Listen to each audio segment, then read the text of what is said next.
4 times the daily number of cases as we had over the summer. Through January 27th, 25.4 million COVID-19 cases have been reported to CDC. During the week of January 21st to January 27th, the 7-day average of new cases decreased 16.6% to 161,832 per day. The 7-day average of new hospital admissions of patients with COVID-19 during the week of January 20th to January 26th decreased by 14% to 12,720 per day. However, over 99,000 people were hospitalized with COVID-19 on January 26th. 427,626 deaths have been reported since January 22nd through January 22nd, 2020. During the week of January 21st to January 27th, the 7-day average number of deaths increased 7.5% to 3,277 per day. And yesterday we saw our 6th day of over 4,000 deaths. We continue to remain concerned about the emergence of variants in the United States and are rapidly ramping up surveillance and sequencing activities as we work to closely monitor and identify variants as they emerge. Any information we have, we will then share with you as rapidly as possible. The B.1.1.7 variant that was first detected in the UK has now been confirmed in 379 cases in 29 states as of January 27th. Yesterday, South Carolina public health officials notified the public about the first 2 documented cases of the B.1.351 variant, which was officially first detected in South Africa, now in the United States. These cases were identified in different parts of the state and not believed to be epidemiologically linked. They each did not have any travel history. We are still learning more about their exposures. And earlier this week, Minnesota identified the first US case of the P1 variant. This is the variant that originally emerged in Brazil. CDC will continue communicating with international, state, and local partners to monitor the presence and impact of variants in the United States and around the world. And we are actively working with national reference laboratories, state health departments, and researchers across the country to improve our understanding of these variants and how it may impact the pandemic. We also know viruses mutate, and they tend to mutate in ways that are advantageous to the virus. We expected this, and this is why I feel compelled to underscore for you the need for each of us to remain steadfast in our commitment to taking all of the appropriate steps to protect ourselves and our communities.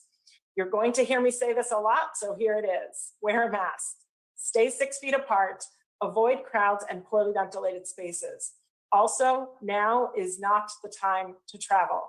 If you choose to travel, please follow the CDC guidelines and be aware that you must wear a mask as you travel.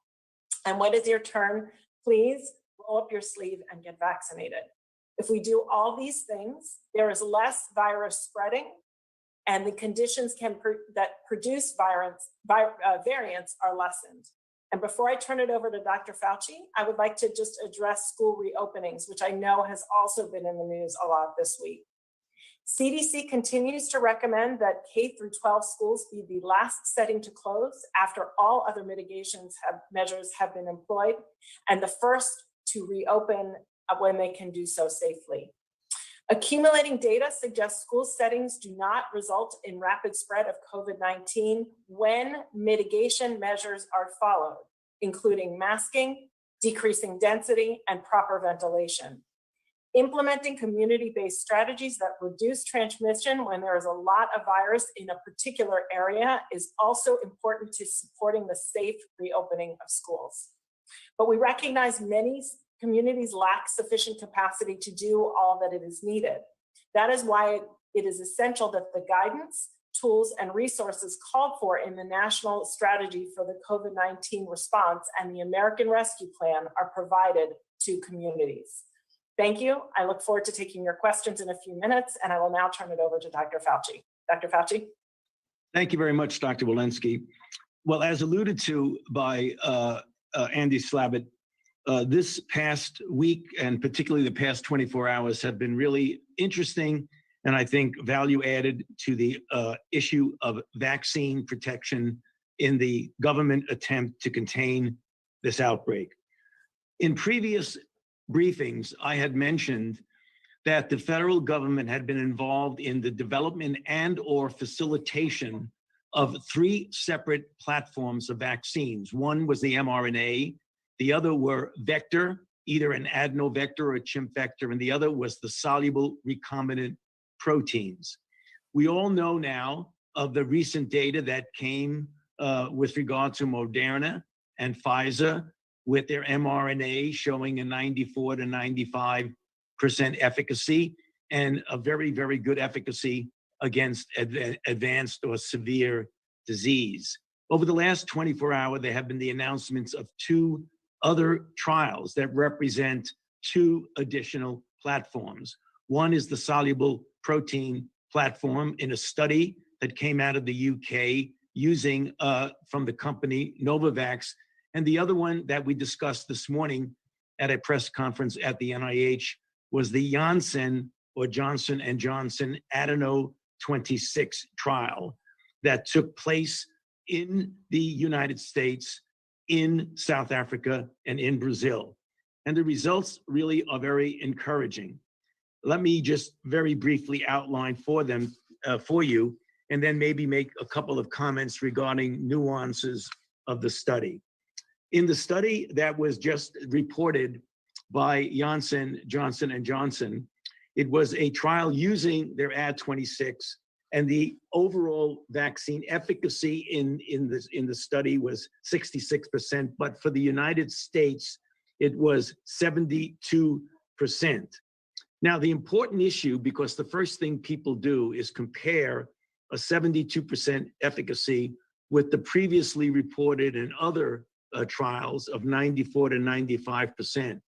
That is true, but when one looks at the potential impact on a very important aspect of what we look at carefully is namely severe disease, that overall in the United States, in South Africa, and in Brazil, the overall efficacy for severe disease was 85%. And in fact, in the study, including in the South African isolate, there were essentially no hospitalizations or deaths in the vaccine group, whereas in the placebo group, there were. So this really tells us that we have now a value-added additional vaccine candidate that will, of course, as happens with every candidate, will present the details of their data to the FDA. But I want to point out that this has important potential and real implications, both domestically and globally, because as many of you are aware of, this is a single shot vaccine in which you start to see efficacy anywhere from 7 to 10 days following the first and only shot. It is very, very good with regard to cold chain requirements, namely requiring only a refrigerator. It is inexpensive, and the company is capable of making doses in the numbers of billions. Of note, and this is something that relates to what Dr. Walensky just said, we are being faced with variants. We're all aware of the variants that we knew dominated in the UK, the 117, the 351 in South Africa, and other variants such as the P1 in Brazil. When these variants were first recognized, it became clear that we had to look at in vitro, in the test tube, whether the antibodies that were induced by the vaccines that we had available would actually neutralize these new mutants. And it was reported in several preprint journals over the past couple of weeks that although it diminished, particularly the troublesome South African isolate, although it diminished the efficacy of the antibodies, it still was not below the cutoff where you would expect some degree of efficacy. But what we know now from this study, namely the J&J and the Novavax study, that antigenic variation, i.e. mutations that lead to different lineage, do have clinical consequences. Because as you can see, even though the long-range effect in the sense of severe disease is still handled reasonably well by the vaccines, this is a wake-up call to all of us that we will be dealing as the virus uses its devices to evade pressure, particularly immunological pressure, that we will continue to see the evolution of mutants. So that means that we, as a government, the companies, all of us that are in this together, will have to be nimble to be able to just adjust readily to make versions of the vaccine that actually are specifically directed towards whatever mutation is actually prevalent at any given time. And finally, this all tells us that it is an incentive to do what we've been saying all along, to vaccinate as many people as we can, as quickly as we possibly can, because mutations occur, because the virus has a playing field, as it were, to mutate. If you stop that and stop the replication, viruses cannot mutate if they don't replicate. And that's the reason to continue to do what we're doing, namely intensify our ability and our implementation to vaccinate as many people as possible, as quickly as possible. So now I'll hand it back to Andy Slavitt. Andy? Thank you, Dr. Fauci. Before I turn it over to all of you for some questions, I want to offer a few updates and a sense of the action and activities on our progress against executing our plan to defeat COVID-19. One of the core elements of our plan is accelerating the process of vaccinating the country to protect people from COVID-19 as quickly and as safely as possible. For the past week, our 7-day average number of shots administered was 1.2 million per day. We view this number of 1 million doses per day as a base to build from in the coming days, weeks, and months. In total, we've now delivered 48 million doses, and 26 million of those doses have been administered. As I have said before, we're facing two challenges. The first is increasing the supply of vaccines safely and more rapidly, and speeding up the time it takes to administer them efficiently and, importantly, equitably. I want to call out 7 states that have already provided first vaccinations to more than 10% of their adult populations: Alaska, West Virginia, New Mexico, Connecticut, North Dakota, Oklahoma, and South Dakota.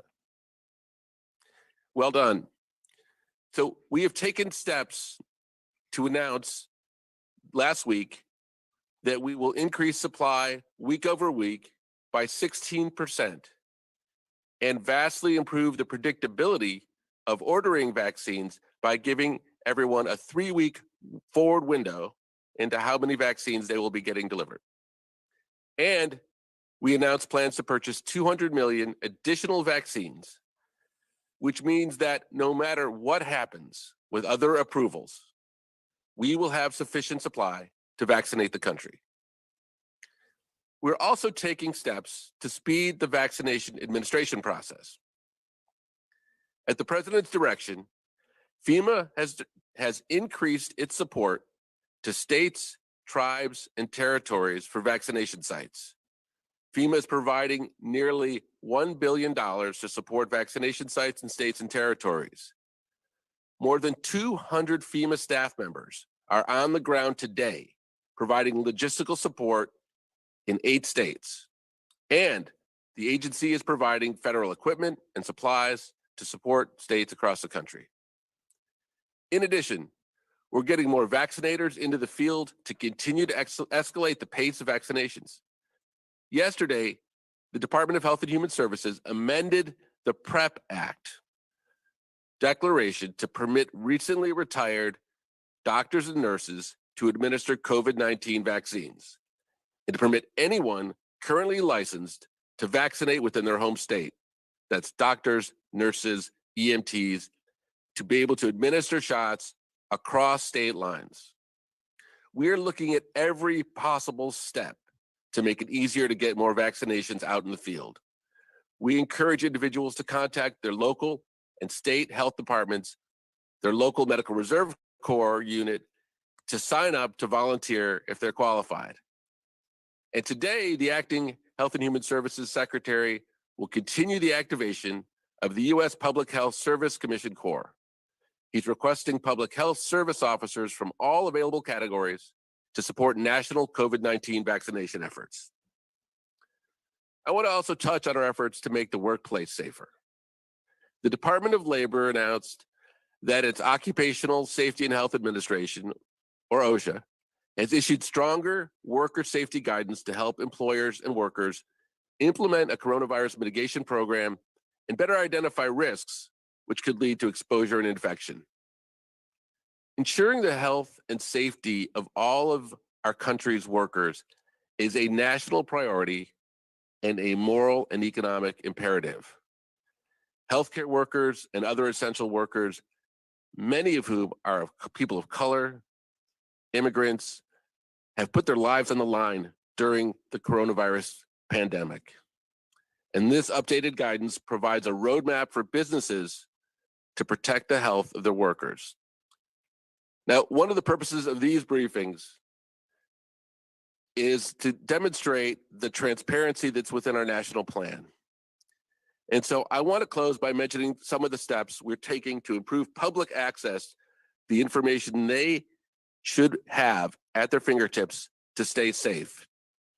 This week, we released previously non-public data on the pandemic trends across all 50 states in detail.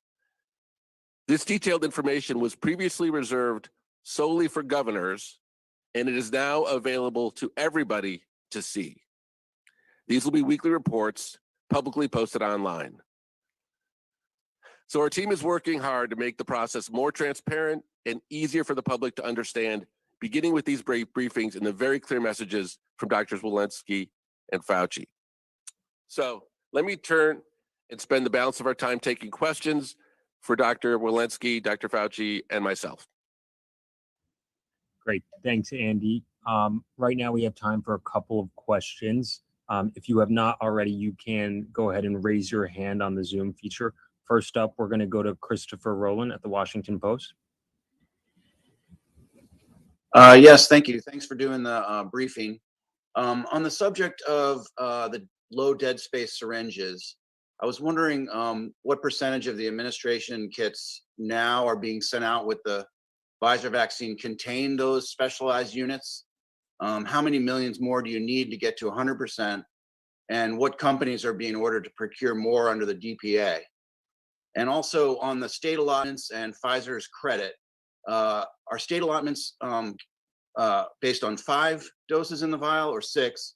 And is Pfizer getting credit for all 6 doses? Thanks for the question. And at risk of somebody coming back and correcting my answer, I believe the answer is 100%. And they're getting credit for 6, precisely because everybody should now have the tools to be able to get the 6th Pfizer dose out. That's thanks to the work of our DPA and supply chain team. Next question. Great. Next, we'll go to Caitlin Collins at CNN. Thank you. I have 2 questions, actually. One on these new variants that we're seeing, and the expectation seems to be that they could really start to have an impact on cases by March, maybe gain a foothold by April and become the dominant cases that we're seeing. So what specifically is the administration doing to stop that from happening beyond recommending that people social distance and wear masks? Well, let me turn first to Dr. Fauci to talk about the science behind these variants and what is likely to happen, or what we know or what we believe, and then to Dr. Walensky after that, so she can discuss the actions we're taking as a country and the actions we expect Americans to take to help with your question. Thank you. Well, Caitlin, there are a number of variants that we're concerned about, and one that is quite well established already in the United States, and that is the 117 that is in about 28 or 29 states and more than 300 and 15 cases that have all been reported. As you alluded to, the fact is that when you have a virus that has ability to transmit more efficiently than the wild type in the community, sooner or later, by pure viral dynamics itself, it will become more dominant than the wild type. So we have that already there. We have a situation where there have now been reported in very specific places in South Carolina, for example, the isolate or the mutant that is the 351 from dominant in South Africa. Again, that seems to have a very good fitness for in the sense of being dominant is unclear by now. The projection that is made with regard to the UK is that probably by the end of March, the beginning of April, it actually will become more dominant in this country. As I mentioned at the very end of my remarks, I'll leave it to, in a moment, to Dr. Walensky to talk a bit about what we're doing from a surveillance and other standpoint. But the fundamental principle of getting people vaccinated as quickly and as efficiently as you possibly can will always be the best way to prevent the further evolution of any mutant, because when you do that, you prevent replication, and replication is essential for mutation. So over to you, Dr. Walensky. Thank you, Dr. Fauci, and for that question. So there are numerous things that we are doing. As Dr. Fauci noted, the prevention measures, the mitigation measures for variants are actually exactly the same, regardless of what variant you have. We have scaled up surveillance dramatically just in the last 10 days, in fact. But our plans for scaling up surveillance are even more than what we've done so far. So we have partnerships with commercial labs. We are now asking surveillance from every single state, at least 750 surveillance strains per week. And we have 7 collaborations across universities to scale up surveillance to the thousands per week so that we can get a foothold as to see whether these projections of having this take hold by the middle of March or middle to late March are actually true. What we're also doing is offering support to the states that have identified these surveillances, specifically South Carolina with the 351 variant, reaching out to help with vaccination, as vaccination is, again, one of these things we need to do, with resources for increased testing, increased surveillance, as well as increased resources for vaccination and funding. So we're working hard to make sure that we can actually do the mitigation measures, the vaccination, do the surveillance. And then finally, we have cross-agency collaborations with CDC, NIH, BARDA, DOD, so that when we get these strains, we can do the science and understand the impact of these variants on our vaccines as well as on our therapeutics. Let me add one more comment. Look, if we as a country want to turbocharge our efforts at sequencing, which I believe should be a shared bipartisan perspective, we can do that. And what we need is the Congress to quickly pass the American Rescue Plan, which contains the resources necessary to get all of our very, very talented people around the country who are world experts at sequencing to get on this as quickly as possible. So I couldn't urge people and the Congress to be more focused on the American Rescue Plan than I can, given the state of the variants. Maybe if I could make one more point, and that is that by the time someone has symptoms, gets a test, has a positive result, and we get the sequence, our opportunity for doing real case control and contact tracing is largely gone. And so I think, and I believe, that we should be treating every case as if it's a variant during this pandemic right now. Thank you. Thank you for the question. Next. Great. Now we'll go to Ed O'Keefe at CBS.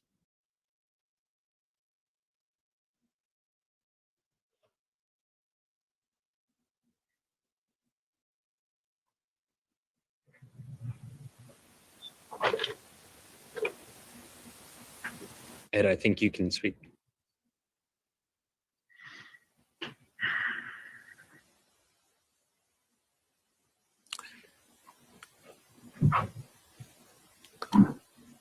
All right, Ed, we'll try to come back to you. In the meantime, let's go to Caroline Chen. Hi, thanks for taking my question. This is a question for both Dr. Walensky and Dr. Fauci. So when epidemiologists talk about herd immunity, they often say about 70 or 80% of the population is the goal. Given that about 20% of the US population is children, do you think it's important to have eligibility expanded to children for vaccination as soon as possible? And if so, what is being done to get to that goal? Yes, that's a very good question.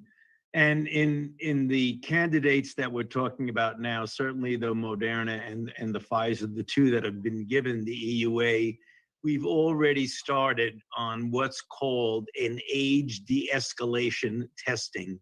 What that means that you start off, for example, we know with one of the vaccines, it's 16, and then one is 18 years old. We're going to go down from 16 to 12, from 12 to 9.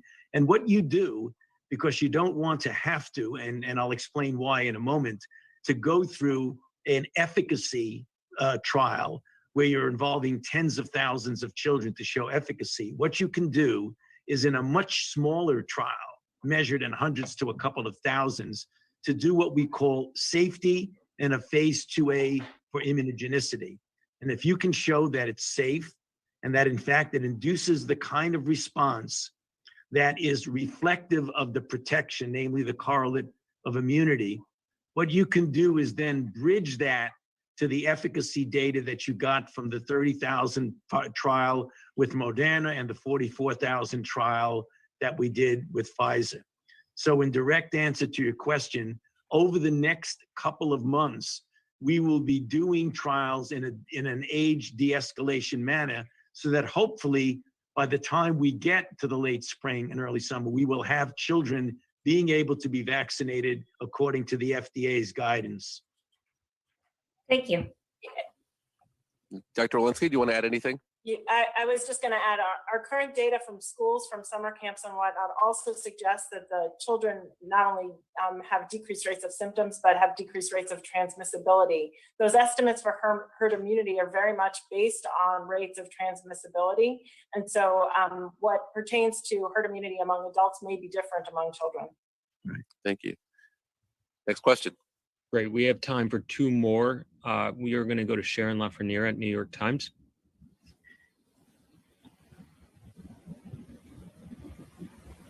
Thank you. Can you hear me? Yes.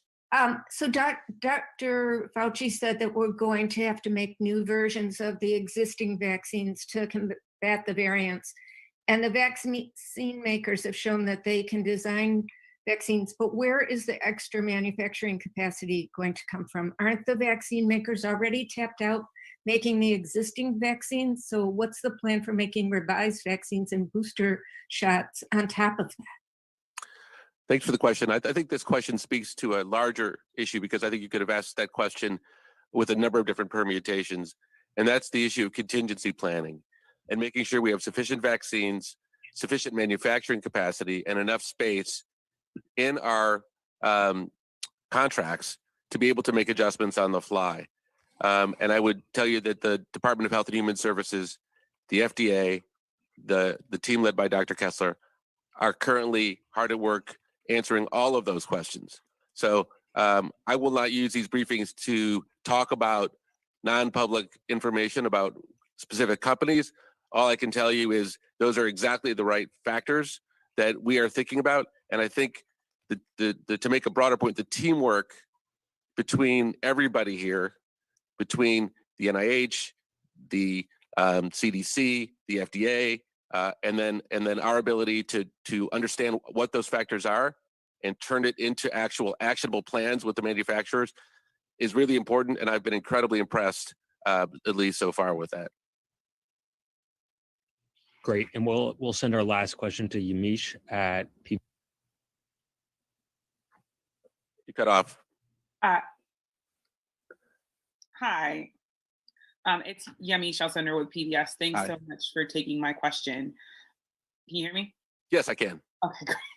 I have two questions. The first is, it sounded like you were saying that we're vaccinating about 1 million people daily. I wonder if you can talk about what the goal would be, the average goal would be, and how quickly we ramp up to that average. Like, what would be a better average? And then I have a second question after that. Well, so our 7-day average is 1.2 million per day. As I said, we view where we are today as a floor, not a ceiling. What we have tasked our team with is as many vaccines as possible into as many arms as possible. There are two constraints right now. The first is just continuing week after week to press to increase productions and find opportunities as they exist. That is a slow process. That doesn't happen overnight.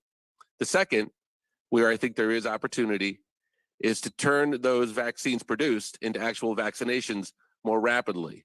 And we've announced a number of steps to do that. So I'm not going to put out a different number today on what I'd like to see, other than to tell you that every day when the number comes out, all of us are breathlessly awaiting the number and looking for as high a number as possible, of course. I know you have another question, Amish.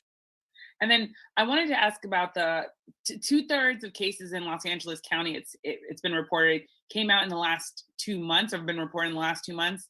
One study said that the factor was this recent coronavirus surge of a new variant, Cal 2.20C. What more do we know about the LA variant, and what does that tell us about other big cities? Should we expect maybe a New York, a New Orleans variant? What is LA teaching us about what our big cities might be experiencing? Thank you. Dr. Fauci, do you want to take that one?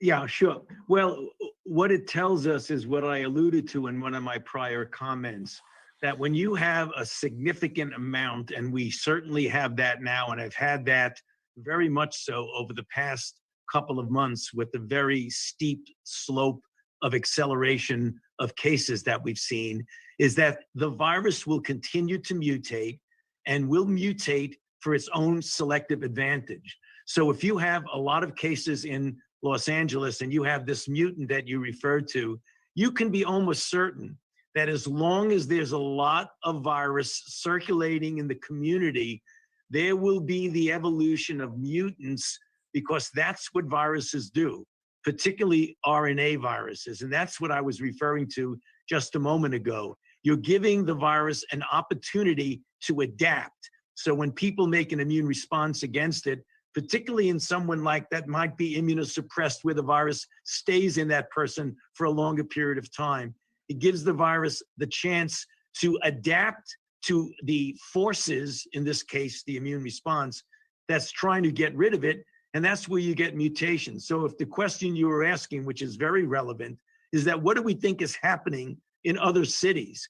I think what the underlying issues that are going on in California and Los Angeles very likely are taking place throughout the country, which is one of the reasons why, as Dr. Walensky has said, that we are really ratcheting up our genomic surveillance capability and our ability to get that information in real time.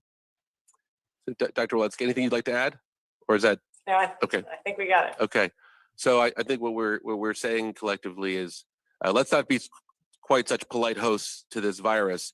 Let's turn the tide and do like other countries who do everything possible to shut out the growth of this virus and make sure it's not welcome. Well, thank you all for attending the briefing. I hope that this is useful to you. We intend to continue to do these every Monday, Wednesday, and Friday with the same group, and we will bring others on as well. So if you have any feedback on how we can continue to share this information with the public, please let us know. Thank you. Have a great weekend.